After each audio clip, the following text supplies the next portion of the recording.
아니, 왜 자기를 따라와서 자기 옆에 서서 울고 그 눈물이 얼마나 막 폭포처럼 막 이렇게 쏟아지는지 주님의 발을 적시고 막 자기 머리 풀어서 그거 막 닦아내고. 보통 향유는 이 손님이 들어오면 향유를 붓는 것이 아니라 보통 감람유, 소위 그 올리브 기름을 머리에다가 이렇게 한번 발라줍니다. 이스라엘 풍습이 그 당시에 그랬어요. 손님이 들어오면 발 씻은 물을 내서 발을 닦아주고, 그리고 수건으로 주님께서 제자들의 발을 씻기고 닦으신 것처럼 수건으로 그 발을 그냥 발 털어서 말리라고 그러지 않고 수건으로 잘 닦아줘요. 그 다음에 머리에다 기름을 발라줍니다. 그래서 굉장히 기분이 상쾌해진대요. 그 당시에는 그랬답니다. 그 풍습 자체가. 향유를 이렇게 막 붓고. 이 여인이 왜 이러는지 예수님은 안다. 바리새인이 그렇다면, 바리새인은 지금 주님을 초청해 놓고서 그 뒤에 나오는 이 본문을 보면, 너는 내게 발 씻은 물도 주지 않았고, 너는 내게 입맞추지도 않았고, 너는 내 머리에 감람유도 붓지 않았고. 그러니까 왜 안 그러는지 안다. 근데 사실 이것만 정답을 아시면요, 이거는 자동적으로 알게 되어 있습니다.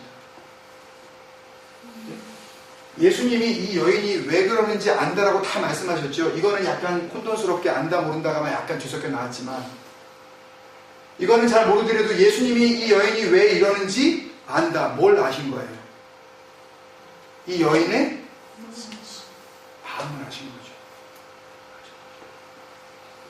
절대 이 본문을 가지고요, 이 여인처럼 자기의 값비싼 것을 주님께 드리고 뭐 이런 쪽으로 이걸 해석한다거나 그렇게 하게 되면요, 이건 정말 복음을 정말 욕되게 하는 거예요. 그런 얘기가 아니에요. 뭘 향유를 뭐 써라, 비싼 거를 어떻게 너 얼마 빚졌냐, 이런 계산하는 게 아니에요. 바리새인이 왜 안 그러는지 안다 그러셨잖아요. 그러면 예수님은 바리새인이 왜 안 그러는지 뭘 아는 거예요? 바리새인의 마음을 아는 거죠. 진심이 뭔지, 왜 이렇게 하고 있는지. 행동에 주님께서 감격한 게 아니에요. 그런 행동으로 인하여서 주님을 감동시켰다라든지, 아니면 그렇게 주님 앞에서 눈물을 흘리고 회개하는 모습을 보였기 때문에 주님께서 그 다음에 나오는 어떤 선포가 있었다라든지, 그런 쪽으로 절대 생각하면 안 돼요. 이건요. 그렇게 생각하면 이 비유를 엉뚱한 쪽으로 해석을 하고 그냥 그런 비유구나 라고 생각하면서 어느 쪽으로 결론을 맺게 되어지냐 하면, 500데나리온 빚진 자와 50데나리온 빚진 자 가운데 누가 더 주님을 더 사랑하게 된다, 이렇게 결론을 내고 안 되니까요. 그렇게 결론을 내시면 안 돼요. 이건 주님께서 그 얘기를 하시려고 그러는 게 아니에요. 500데나리온이냐 50데나리온이냐, 500데나리온과 50데나리온을 갖다 비교하시려는 비유가 아니에요.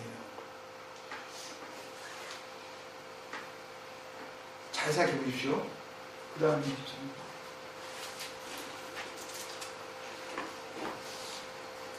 비유를 통한 주님의 평가. 주님께서 이제 마지막에 말씀하시는 그 47절부터 50절까지의 내용을 봤을 때에 주님께서는 지금 현장에 있는 이 두 사람을 어떻게 생각하시느냐. 바리새인은 스스로 뭐 없다고 생각하는 의인이고, 죄 또 맞지만요, 용서받을 게 없다고 생각하는 의인이고, 용서받을 게 없다고 생각하는 의인이고, 이 여인은 스스로 뭐 없다고 생각하는 죄인이었던 것입니다. 주님께서 보시기엔 그렇게 보셨다고요. 뭐가 없었을까요? 칭찬. 예? 칭찬받을 일? 요거하고 좀 비슷합니다. 요 위에 거. 누가 보더라도 죄인이라고 할 만큼 그런 죄인인 한 여인이 눈물을 흘리면서, 바리새인은 스스로 용서받을 게 없다고 생각하는 의인이고요, 이 여인은 스스로 용서받을 수 없다고 생각하는 죄인이었습니다.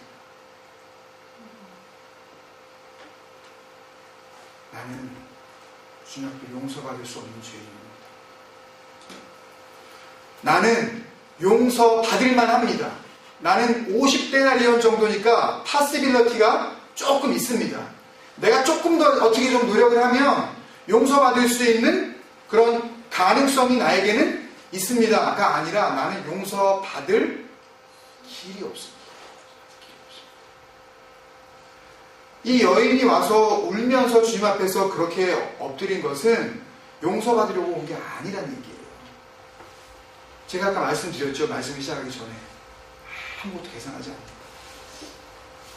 주님 앞에 정말 주님을 주님이라고 생각하면서 나아가는 사람은 아무것도 기대하지 않습니다. 아무것도 계산하지 않아요. 아무것도 보상을 기대하지 않습니다. 어떻게 하는 거예요? 그냥 나아가는 거예요. 여러분, 그게 신앙입니다. 여러분, 그게 믿음이에요. 그냥 나가는 거예요. 무슨 일이 어떻게 벌어질지 몰라요. 단지 뭐만 아는 거예요. 내가 용서받을 길이 없다는 거는 내가 아는 거예요. 다른 거는 몰라. 무슨 일이 일어날지 몰라. 여러분, 그걸 아십니까? 나는 용서받을 길이 없는 죄인입니다. 용서받을 가능성이 있다. 그래, 내가 목사도 하고 내가 말이야. 이렇게 내가 그래서 말씀을 전하고 내가 교회 같지도 않은 교회 작은 이렇게 헌신하고 막 이러는데 이 정도면 주님께서 내가 나의 진심을 알아주셔. 이런 아무런 계산이 없는 거예요. 이게 부모와 자녀 사이에도 이 계산을 하잖아요. 응? 내가 너한테 어떻게 해줬는데 너 나한테 이럴 수 있어. 우리는 그런 말 안 하시는지 모르겠지만 이렇게 드라마나 이런 데 보면 뭐 그런 얘기 나오잖아요. 우리는 그런 얘기 안 하시겠지만 또 애들은 또 뭐라 그래요? 아니 엄마 아빠가 요번에 이거 올 A 받아오면 엄마 뭐 해준다며 뭐 얼마짜리 뭐 해준다며. 그러니까 그런 거지 무조건 나쁘다는 그런 의미가 아니라 우리의 삶 가운데 은연중에 모든 것을 계산하게 만들어 놨다고요. 악한 영은. 내가 이렇게 해주면 이 사람은 이렇게 나에게 해주기를 은연중에 바라게 되어지는 그런 마음들이 자연스럽게 우리 안에 뿌리를 내리고 있어요. 그런데 진정한 성도 간의 교제는요, 아무것도 바라지 않아요. 여기서 주님께서 그의 사랑함이 47절에 그의 사랑함이 많음이라 라고 할 때 그 사랑함, 우리가 잘 아는 단어잖아요. 아가파오라는 그런 단어인데 아가페라고 우리가 알고 있는 아가파오라는 사랑함이라는 동명사인데요. 사랑함, 아가파오라는 단어인데 이 사랑이 뭐겠어요? 어떤 사랑이에요? 조건을 다르지 않는 사랑이에요. 그냥 무작정 사랑하는 거 아니에요. 어떻게 될지 모르면서.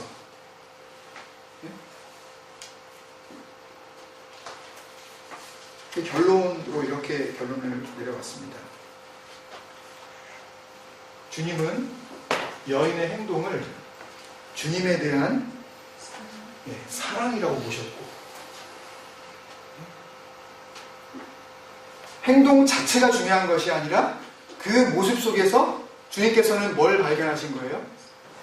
주님을 향한 사랑을 발견하신 거예요. 이때 이 사랑은 어떤 사랑이라고요? 조건 없는 사랑. 무작정 사랑하는 거예요, 그냥. 주님께서 뭘 해주셨기 때문에가 아니라 뭐 때문에 사랑하냐면 주님이기 때문에 사랑하는 거예요. 예수시기 때문에 사랑하는 거라고요. 하나님이기 때문에 그냥 사랑하는 거예요. 왜 사랑해? 이유가 없어요. 왜 사랑해? 라고 할 때 이유를 말하기 시작하는 사랑은 문제가 있어요. 하나님께서 나에게 이걸 해주셨기 때문에, 하나님께서 뭐 어떻게 하셨기 때문에. 만약에 그렇게 안 해주신다면 그러면 사랑하지 않겠다는 이야기인가요? 물론 그런 말은 안 할지 모르지만 진정한 사랑은요, 여러분, 정말 순전한 믿음이라는 것은 그런 거예요. 그런 거예요. 앞뒤를 가리지 않는 거예요. 절대 계산하지 않는 거예요. 사랑이라고 보셨고, 또한 이것이 그 여인의 뭐라고 하셨어요? 50절에 보면 그거를 뭐라 그러셨냐면 내 믿음이라고 하셨어요. 피스티스, 신실함. 영어 성경에 보면 faithfulness, 충성스러움. 그 사랑을 주님께서는 믿음하고 동격으로 보셨고, 그죠?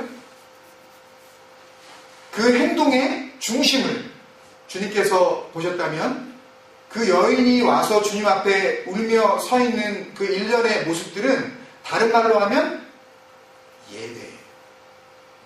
그게 예배예요, 여러분.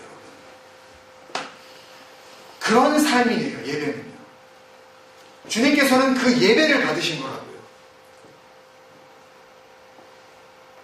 그러니까 지난주에도 말씀드렸지만 진정한 예배는요, 어떤 특정한 장소에서 우리끼리 모여서 소위 뭐 주일 예배, 무슨 구역 예배, 그런 예배도 물론 예배는 예배지만 진정한 의미의 예배는 그때 드리는 예배가 아니에요. 그 예배는 조율하는 거라고요. 다시 한번 맞춰보는 거라고요. 그리고 격려하고 훈련시켜서 재무장시키는 거라고요. 이퀴입한다 그러죠? 다시 한번 갖출 수 있도록 뭔가 빠진 게 있으면 그 시간을 통해서 다시 재무장할 수 있도록. 그리고 예배는 어디 가서 드리는 거예요? 이 예배가 혼동되기 시작하면서부터 교회는 능력을 잃기 시작한 겁니다. 로마가 기독교를 국교화시킨 이후로 기독교가 쇠퇴의 길을 걷기 시작한 거예요. 사람이 많아졌다고 부흥이 아니에요, 여러분. 진정한 예배의 의미를 찾지 못하도록 혼란스럽게 만들어버린 거예요. 그걸 예배라 그러고 이거를 뭐라 그러냐 하면 이거를 그냥 생활이라 그래요. 이걸 삶이라 그러고 이것을 제사 드린다고 그래요. 이것을 주님 앞에 기도드리는 시간이라고 그러고 저것을 우리의 일상생활이라고 구분을 짓는다. 그런데 주님께서는 그렇게 보시지 않으셨어요. 이게 참 예배다. 마음의 중심으로 드리는 이 모습이 진정한 예배다. 그것을 사랑이라고 하셔도 이것이 그 여인의 믿음이라고 하셨어요. 그러니까 참 예배를 드리지 않는 자는 주님을 참 사랑하지 않는 것이고, 참 사랑하지 않는 자는 참 믿음이 없다는 이야기입니다, 여러분. 그러므로 교회 다닌다고 하면서 자기가 구원받았다고 그냥 자부하는 사람들 가운데 삶을 통한 예배가 드려져야 할 그 예배의 장소에서 참 예배가 드려지지 않고 있는 그 사람을 볼 때에 그 사람이 구원받았다? 어불성설입니다. 말하고 싶지도 않아요. 왜? 그 사람에게 말해봤자 이 바리새인과 같은 그런 반응이 나올 게 뻔하니까. 자기는 뭐 할 게 별로 없다고 생각하는 외인이라고요? 자기는 용서받을 게 별로 없다고 생각해요.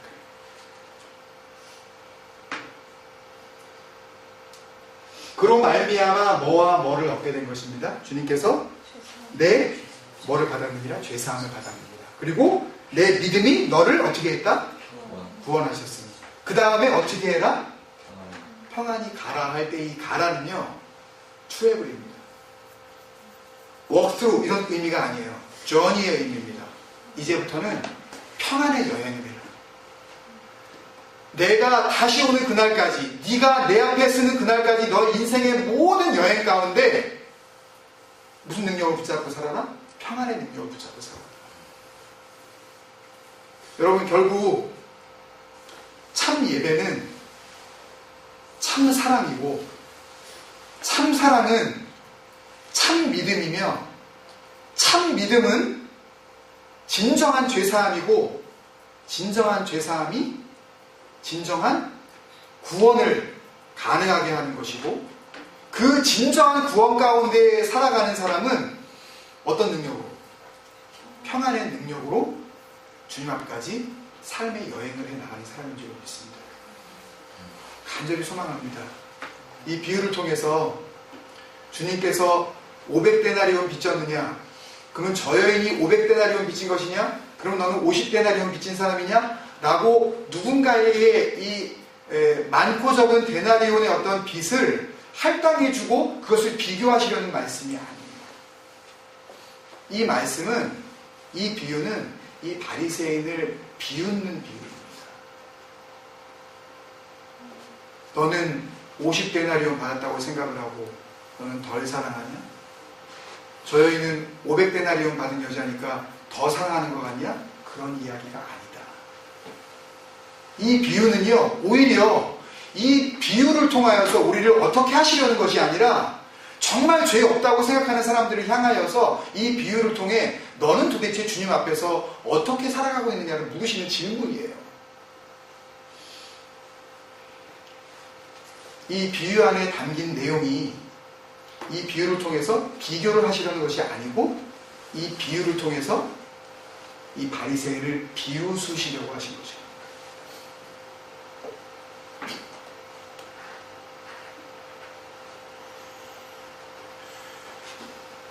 오늘 말씀을 통해서 나에게 주시는 은혜가 있다면 나는 주님 앞에서 꽤나 믿음 있다고 그래도 말씀에 좀 서 있다고 생각하고 살아가진 않았나 하는 그런 은연중에 내 스스로가 섰다라고 생각하는 그 순간에 주시는 주님의 도전이라고 생각을 합니다. 우리가 주님 앞에서 이 말씀을 듣고 그렇다면 내가 죄가 많다라고 생각하는 게 좋겠구나 라고 그렇게 반응하실 것이 아니라 내 중심이 주님을 지금 얼마나 사랑하고 있는지 내 마음을 다하여서 정말 예수님이 사랑하실 만한 그런 삶의 모습들이 드러나고 있는지 이것을 우리가 생각하면 그러면 바로 이 말씀은 우리에게 삶에 적용이 되어질 뿐만 아니라 이 말씀 가운데 주시는 능력이 될 줄로 믿습니다. 여러분 그런 마음으로 우리 같이 한번 기도하겠습니다.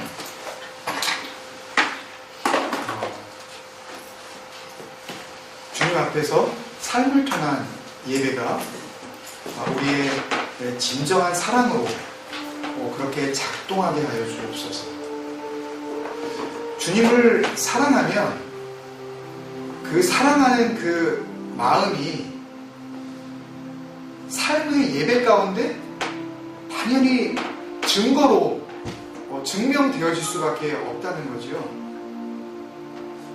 여러분 정말 주님을 우리가 사랑한다고 할 때에 우리가 우리의 삶을 통해서 우리의 삶을 보시는 그 주님 앞에 어떻게 살아야 할까요?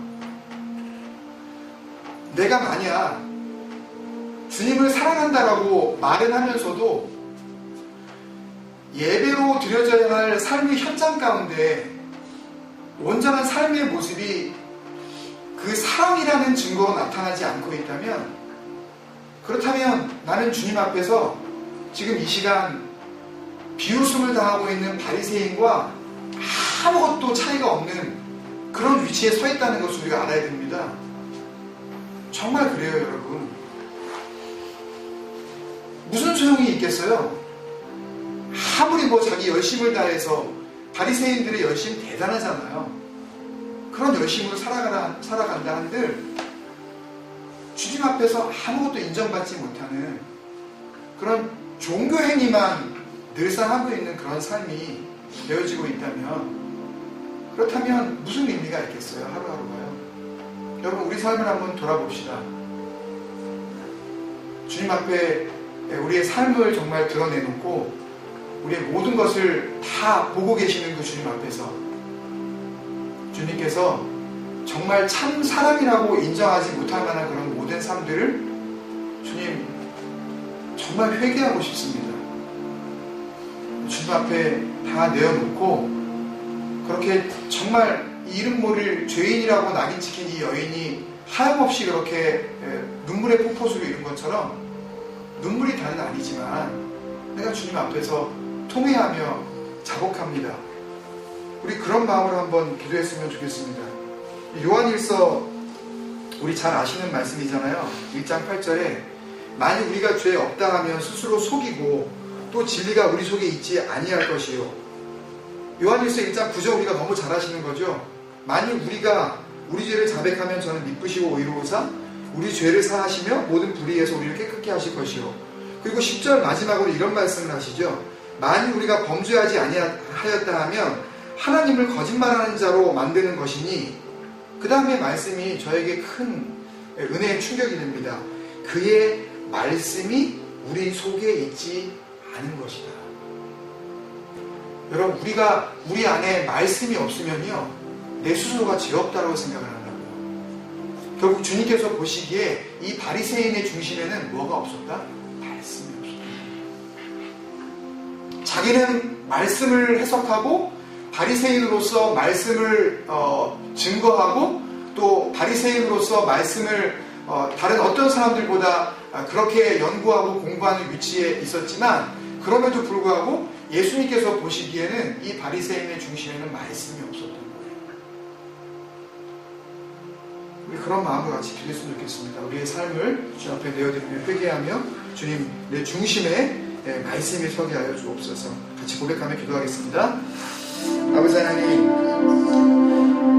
진리를 통하여서 진리 가운데 거하게 하시고, 주님의 말씀이 우리 안에 살아 움직일 때에 주님께서 주시는 참 자유를 주시고 우리에게 은혜 주시는 아버지 하나님의 인도하시는 것을, 아버지 하나님, 우리 중심 가운데 정말 예수 그리스도의 말씀, 이 말씀이 우리를 인도하여 예수 그리스도를 향하여 우리가 죄에 없다 하는 그런 착각을 하지 않게 만들 것이고, 또 이 말씀이 우리 마음 중심 가운데 바로 서 있으면, 그렇다면 주님 앞에서 내가 범죄하지 않았다 그렇게 말할 수 없는 그런 입술이 하는 역소리가 아니게 하여 주옵소서. 아버지 하나님, 어찌합니까? 우리의 삶을 돌아볼 때 내가 주님 앞에서 참 사랑, 참 믿음, 참 구원의 삶을 살았는지, 아버지 하나님, 주님 앞에 회개가, 아버지 하나님, 잊혀져야 할 모든 과거들을, 그 죄악을 담당하시고 돌아가신 예수 그리스도의 십자가 밑에 다 묻어버리는 그런 진정한 돌변이 있게 하여 주시옵소서.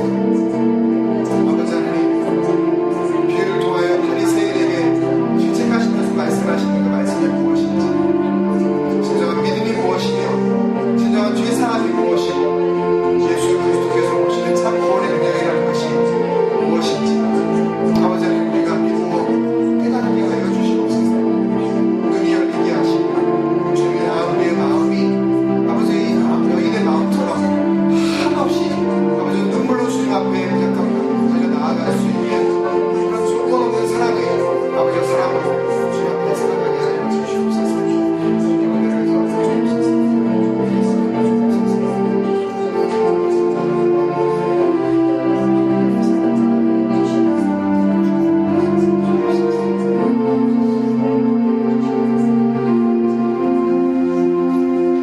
여러분, 한 가지 더 기도할 것은요, 이 여인이 보인 행동 때문에 죄사함을 받는 게 아닙니다. 그거를 절대 우리가 오해하지 않으셨으면 좋겠어요. 이 여인의 행동은 주님이 자신에게 있어서 어떤 존재일 수 있다는 것을 깨달은 자가 당연히 그 마음에서부터 나오는 감사의 반응이었던 것입니다. 그래서 주님께서는 이 여인이 한 이 모든 행위를 사랑이라고 그렇게 말씀하신 거 아니겠습니까? 절대 이것 때문에 죄사함을 받았다거나 이렇게 주님 앞에 드렸기 때문에 구원이 이루어졌다라고 이렇게 오해하시지 않아야 합니다. 참 죄사함 받은 자, 참 믿음의 사람은 자기가 정말 죄사함을 받았는지 잘 모릅니다. 자기가 정말 제대로 된 믿음을 가지고 있는지 자신이 잘 몰라요. 그렇기 때문에 주님 앞에 서면 눈물밖에 나올 것이 없는 것입니다. 그것을 보시고 주님께서는 사랑이라고 보시고, 그것을 보시고 주님께서는 구원을 선포하신 것입니다. 여러분, 우리를 돌아보면서 우리 교회가 주님 앞에서 정말 이런 교회 되게 하여 주옵소서. 내가 주님 앞에 계산하지 아니하고 주님 앞에 한없이 조건 없는 그 눈물로 달려나아가는 그런 순전한, 순수한 그런 중심이 전혀 오염되지 않은 그런 공동체 되게 하여 주시옵소서. 주님을 향하여서라면 앞뒤 가리지 않고 달려나갈 수 있는 그런 어린아이 같은 그런 공동체, 어른으로부터 어른까지 모두가 다 그런 중심으로 세워지는 그런 교회 되게 하여 주옵소서. 우리 한 가지만 더 기도하겠습니다. 아버지 하나님, 기도합니다. 아버지 주님이 말씀 가운데 세워지는 주님의 역사하신 가운데 아버지 하나님 영역을 세워지게 하여 주십시오.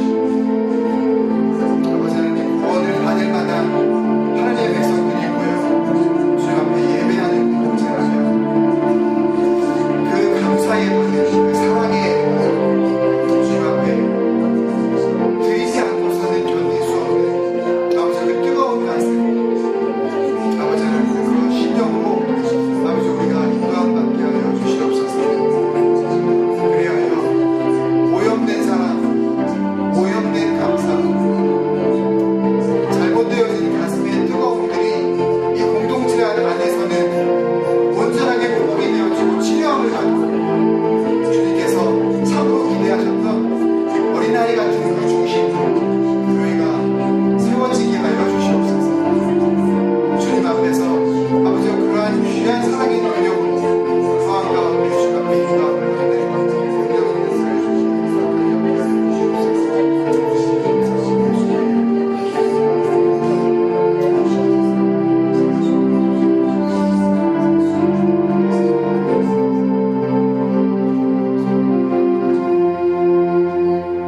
사랑하는 아버지, 은혜를 감사합니다.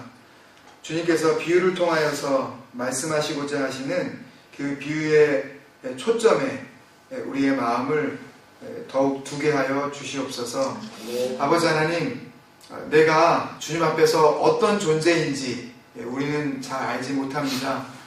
그렇더라도 그것을 알고 모르고에 상관없이 우리는 그저 주님 앞으로 달려나아갈 수 있는 그런 순전한 마음 주시옵소서.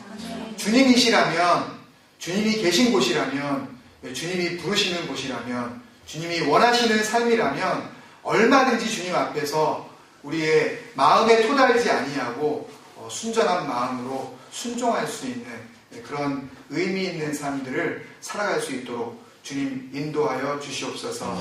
그래서 주님 앞에 서는 그날까지 평안의 여행, 주님께서 주시는 그 평강의 여정으로 주님과 함께 임마누엘의 복된 삶 누리게 하여 주시옵소서. 은혜 주신 것 감사하고 예수님의 이름으로 축복하며 기도드리옵나이다. 아멘. 하늘에 계신 우리 아버지여, 이름이 거룩히 여김을 받으시옵시고 나라의 마음이시며 하늘에서 이루는 것 같이 땅에서도 이루어지이다.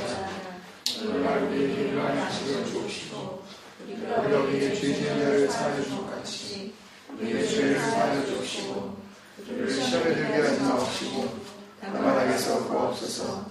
나라와 권세와 영광이 아버지께 영원히 있사옵나이다. 아멘.